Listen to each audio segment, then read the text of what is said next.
Bonjour et bienvenue. Pour ceux qui sentent qu'ils maîtrisent déjà les pronoms relatifs de base, il est temps de passer au niveau supérieur. Aujourd'hui, on va s'attaquer aux relatifs complexes. C'est vraiment un pas de plus pour avoir une maîtrise totale et, disons-le, élégante de la phrase française. Alors, qui, que et où, on les connaît bien, n'est-ce pas? Ce sont un peu les piliers de nos phrases de tous les jours. Mais, que se passe-t-il quand la structure devient un peu plus complexe? Quand une préposition comme avec, pour ou dans vient s'inviter dans la danse? C'est pile la question à laquelle on va répondre ensemble. Allez, on plonge dans le sujet. Avant de découvrir notre nouvel outil, lequel, c'est super important que les bases sur son cousin, dont, soient bien solides. Alors, petit rappel rapide pour se remettre dans le bain. La règle d'or pour don, elle est toute simple. Il remplace toujours un groupe de mots qui commence par la préposition de. C'est sa seule et unique fonction. Mais attention, elle peut se manifester de plusieurs manières différentes. Et voici les 4 situations principales où l'on va croiser dont. Pour compléter un verbe, un nom ou un adjectif, ou alors pour exprimer une quantité. Comme on peut le voir dans les exemples, la logique est toujours la même. Dont vient littéralement absorber la préposition de. Bon, maintenant, passons au cœur du sujet. Qu'est-ce qu'on fait quand la préposition dont on a besoin n'est pas de, mais plutôt avec, pour, sur ou dans? C'est exactement là que notre nouvel outil, lequel, entre en jeu. La formule est assez logique en fait.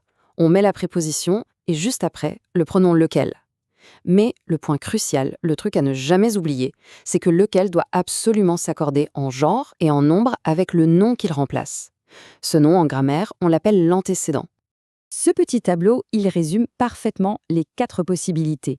Pour un nom masculin singulier, comme le livre, on va utiliser lequel.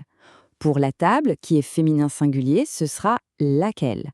Et au pluriel, les livres devient lesquels et les tables, lesquelles. C'est cet accord qui rend la phrase si précise et si correcte. Alors là, attention, voici une petite simplification qui fait du bien. Quand l'antécédent est une personne, on a le choix. On peut bien sûr utiliser la forme correcte de lequel, mais on peut aussi, et c'est souvent plus simple et plus courant, utiliser qui. Par exemple, l'ami avec qui je sors sonne plus naturel que l'ami avec lequel je sors. Par contre, pour les objets ou les animaux, là, pas le choix, c'est lequel qui s'impose, le zoo dans lequel ils vivent. On ajoute une petite couche de complexité, mais c'est une couche qu'on connaît déjà très bien. De la même manière que A plus le devient O, eh bien les prépositions a et de vont fusionner avec lequel et lesquels.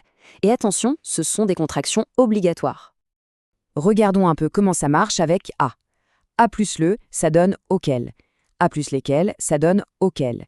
Il faut bien noter qu'au féminin, que ce soit singulier ou pluriel, il n'y a pas de contraction. On garde à laquelle et à lesquels. C'est exactement le même principe avec de. De plus lequel devient duquel. De plus lesquels devient desquels. Et encore une fois, le féminin reste intact. De laquelle et desquels. Et justement, cette forme duquel, elle va nous amener directement à notre prochaine grande question. On arrive au point le plus subtil. C'est vraiment là que ça se joue. Dont et duquel impliquent tous les deux la préposition de. Alors, comment choisir? C'est le point qui crée le plus de confusion, mais heureusement, il existe une règle très claire pour s'en sortir. Voilà la question qui tue. Si les deux remplacent quelque chose qui est lié à deux, quand est-ce qu'on utilise l'un et quand est-ce qu'on utilise l'autre?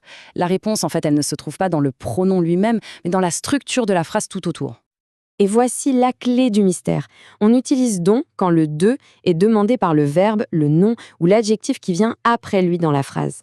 À l'inverse, on utilise duquel et ses autres formes quand le de fait partie d'une expression toute faite, comme à côté de, près de, en face de, qui se trouve juste avant lui.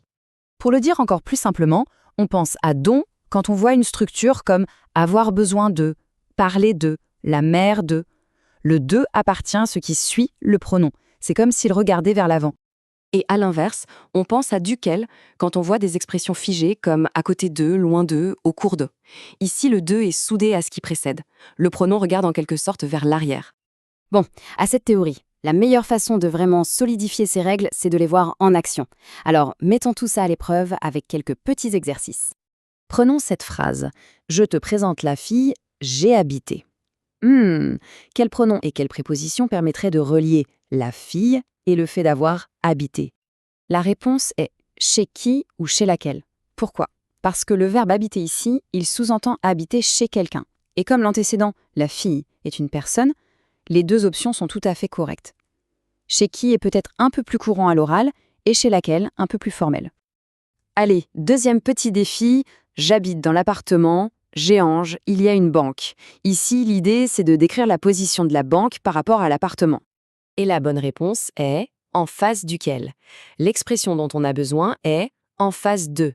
C'est une locution prépositionnelle qui vient juste avant le pronom. Et comme l'appartement est masculin singulier, de plus lequel doit obligatoirement se contracter en duquel. En face duquel, c'est l'exemple parfait de la règle de duquel. Et voilà, au final, lequel et toutes ces variations, ce ne sont pas juste des règles et de grammaire un peu pénibles, non, ce sont de vrais outils de précision. Ils permettent de construire des phrases beaucoup plus riches, plus claires, plus nuancées. Alors la prochaine fois que la situation se présente, il ne faudra surtout pas hésiter à les utiliser.